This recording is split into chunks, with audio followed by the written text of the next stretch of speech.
Hey guys, Chicken Man here. Frost Giant is releasing some new information about the Stormgate alphas that I have been lucky enough to be a part of. So I thought I'd watch the video they're posting, give some thoughts about my experience in the Stormgate alpha. And, I'm very excited for what's coming, and I hope you guys are too. Let's check out what they've got for us.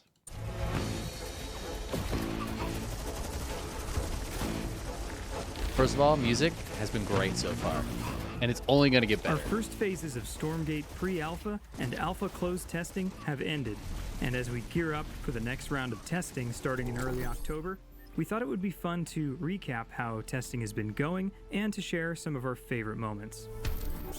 We started with testing our first faction, the Human Vanguard, in 1 vs 1 competitive only. Our co-op versus AI mode is coming later this year. These are not marketing betas, but actual playtests of some of our earliest work. Our primary goal in this early phase was to generally stress test the reliability of the game's architecture. We were looking for bugs, crashes, and testing out matchmaking. And to our surprise, the game has been performing really well, definitely exceeding our expectations at this stage. I will say there were very few bugs in general with the way the playtesting went. Obviously, we, had plenty of things to talk about, and there were, lots of bugs to report that were fixed in subsequent alphas, and the team's working really hard to make that kind of stuff happen. But it played very smoothly, and it was a lot of fun to get to learn the way the different units interacted with each other, and it was just so fun. Honestly, my favorite part so far has been interacting with other people who are so smart at the game to figure out what units are better in the composition than others. And there were like developmental stages for us where the meta shifted throughout the alphas. And that so far has been just the best part. I'm Even really though happy testing with has been much less about the way the balance, 1v1 right has been away our going. players began theory crafting. So Sergeant much Fluffles theory crafting. tested the most efficient command post placement and charted Bob worker count efficiencies. Another chart details who wins this fight. What do you think? 2 scouts or 1 lancer? There was so much of this kind of stuff, and I was like, wow. People were doing this right from the get-go, like they said. And How about a hedgehog versus an exo? It's crazy. Like, they were just so into getting these numbers down immediately, and I just love that the community's all about 5 exos? all about that, because I think for a lot of us it's just based on feeling, but a lot of people, they want those hard numbers immediately. They got it plotted Watching on this in incredible Excel. energy and enthusiasm among players was really exciting for us. On top of this, a ton of strategies began emerging. The very first build order shared way back in pre-alpha was, as we should have known for a spiritual successor to StarCraft, the Sentry Gun Rush. We blame Fear Dragon for Fear this. Dragon posted this build within hours of the start of testing. That didn't take long. This strategy utilizes Vanguard's unique faction ability to build structures with multiple workers. And yes, the community mapped out the efficiency of this too. Here's how it worked.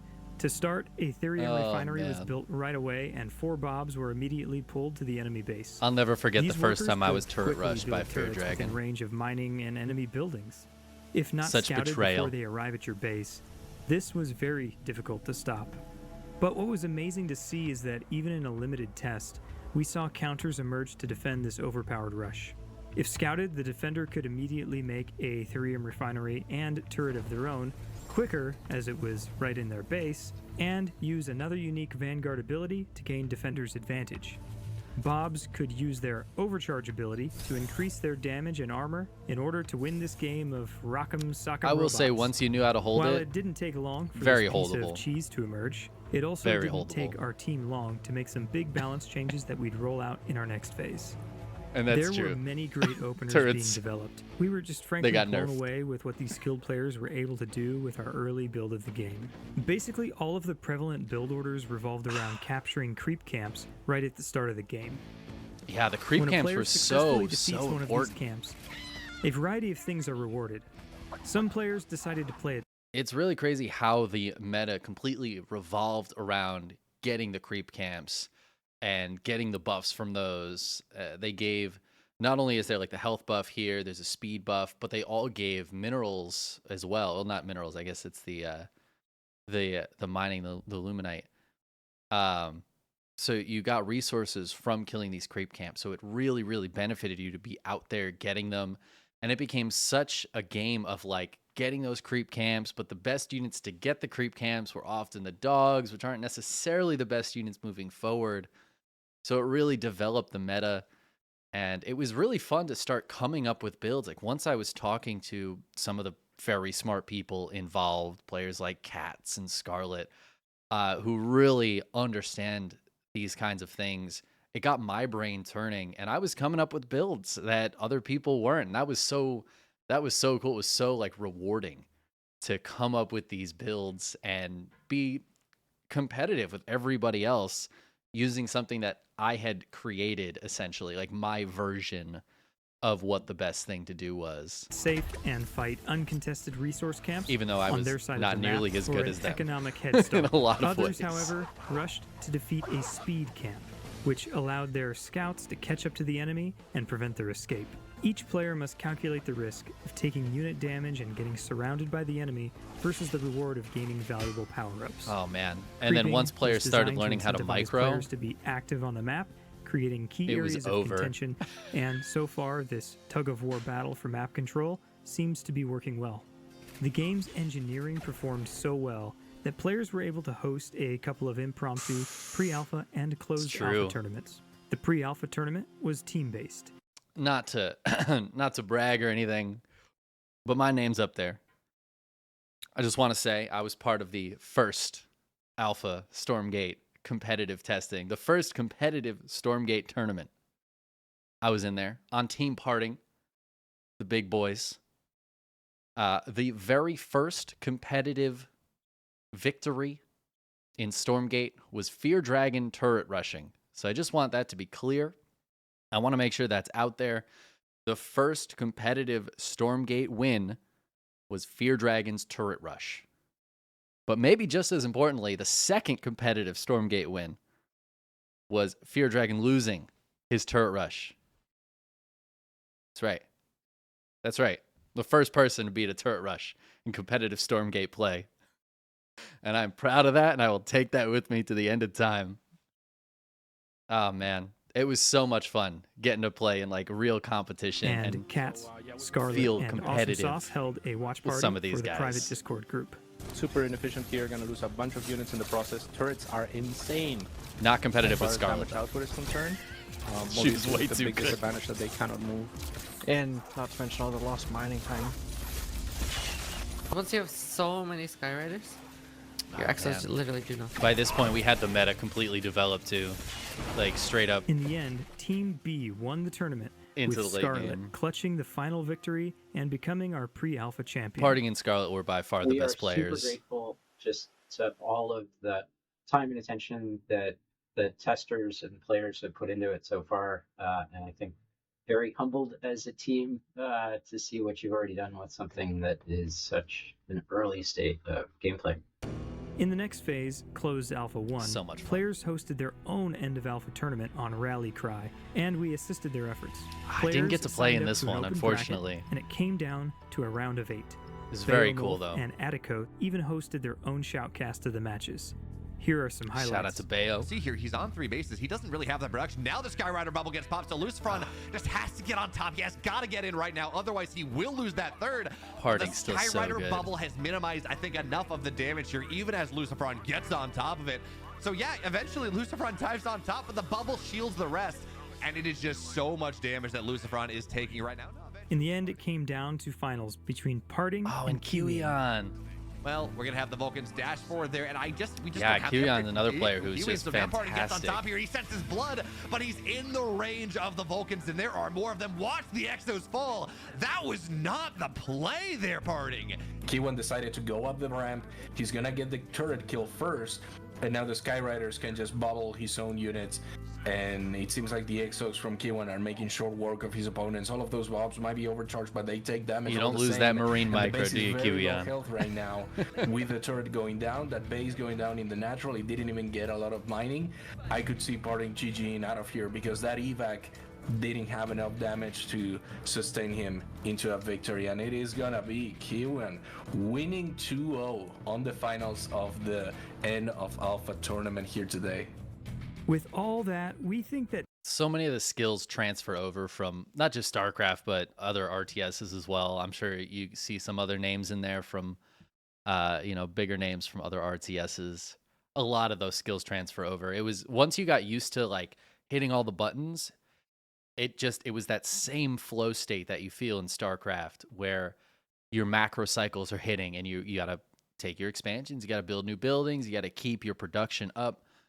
That same it's such a good feeling, and especially in a brand new game where everybody's still learning all the buttons, even just like figuring out what the hotkeys are. And there's, different hotkeys and different buttons that do different things. And once you start to get that really set, you could just nail those production cycles, and it just feels so good. testing so far has been incredibly successful and so much fun. We're getting tons of valuable feedback that's leading to a lot of improvements. We're going to continue welcoming more players to each new testing phase. And here's a bit of fun trivia. We've been internally code-naming each testing build based on past real-time strategy units. Oh, this is fun. I didn't know Apocalypse was what we called our first closed pre-alpha playtest. Then came Baneling, the closed alpha test we just held in August 2023. Luckily, the game didn't blow up. And now for our next testing phase, Chronosphere. This is another closed alpha test, and the good news is we have tripled the amount of players invited to test the game. And after much anticipation, we're adding our next playable faction, the Infernals. There was so much to learn. This early feedback really helps us as a team figure out what's working and focus our attention on areas in most need of improvement. There was so much to learn just when there was one race, that the amount of, I feel like, interactions that there are and things to figure out when there's two races, it just increases. It feels like exponentially. It doesn't feel like it doubled. It feels like it might as well have increased tenfold. Because now you have the 1v1 with, each mirror matchup plus the interaction between them, and there's all these different units and unit compositions and static defense and different ways you can play, and it just feels like there's so much to explore and learn. And I don't have a ton of time to play constantly, so it feels like every time I get on and play some games, people have already discovered so much more, and every alpha test has had more and more players, so now there's just so many people to figure this stuff out. And again, it's really cool to watch people learn this and figure it out, especially the people who are a lot smarter at this than I am, figure out these new things. And it's very exciting. It's been very exciting. We can't wait to get this game into everyone's hands. And this is just 2 races. For this and future testing, sign up for beta on playstormgate.com. And if you haven't already, wishlist Stormgate on Steam. Do it. See you in battle. All right. Yeah, it's been a lot of fun. I'm really stoked on it. I think a big part of it too is that the team has been so active in being a part of the discussions and keeping track of what we're doing. They've been very responsive, and they all play the game too. I've run into Frost Giant people in the matchmaking, just playing games against them, and it's been really nice. I'm hoping to just keep playing more. I want to feel like I'm pretty good at the game, and I'm excited to hopefully be able to make more content of this one of these days, and maybe even get some competitive matches going. I'd love to put on a Stormgate tournament. So, keep posted on that. We're running all StarCraft tournaments right now, but one day we'll get some Stormgate in there and mix it in. And, the more I play this and keep doing StarCraft content, the more I realize that this isn't going to replace StarCraft. We're going to be able to do both. There's nothing stopping us from doing both.